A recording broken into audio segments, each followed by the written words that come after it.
This little girl shoved her hand straight into the boy's mouth, but he didn't dare fight back. All he could do was push her away over and over again. Then, she started biting her own fingers. The maid tried to stop her, but the girl pinned her to the ground with terrifying force. Right as the scissors were about to stab someone, the boy rang the bell in a panic to call for help. Even when the mother rushed in, her daughter showed no signs of calming down. Turns out, the only thing that could soothe her was a piece of candy shoved into her mouth. The girl's name is Helen. She lost both her sight and hearing when she was just a baby. Trapped in a world of silence and darkness, Helen had no way to express her pain or loneliness, so she often lashed out at the very people who cared for her. Her parents, out of guilt and overprotectiveness, let her tantrums spiral out of control. Whenever she felt upset, she'd throw fits on the floor like a wild animal, and her parents were so used to it, they barely reacted anymore. Until one day, Helen picked up her newborn baby sister and threw her to the ground. That was the last straw. Her father, furious and heartbroken, insisted on sending her away to a care facility,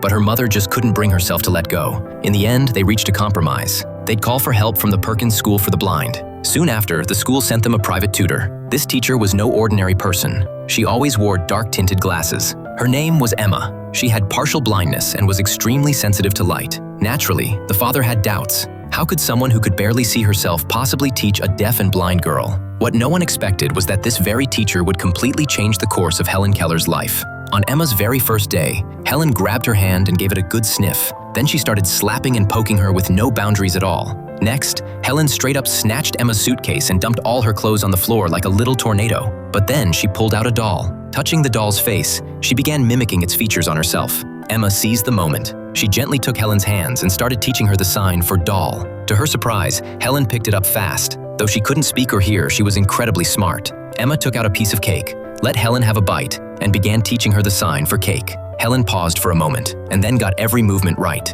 Emma was thrilled. She figured they'd go back and review the word doll. But before she could even try, Helen suddenly flew into a rage and refused to cooperate. Emma tried to calm her down by handing her the doll again. Instead, Helen bashed it into Emma's face and locked her in the room. By the time Emma realized what happened, she'd already lost a tooth. The mother searched Helen for the key but couldn't find it, so the father had to get a ladder to rescue Emma. Only after everyone had left, Helen quietly reached into her mouth and pulled out the key she'd hidden there the whole night. Oh, you little devil.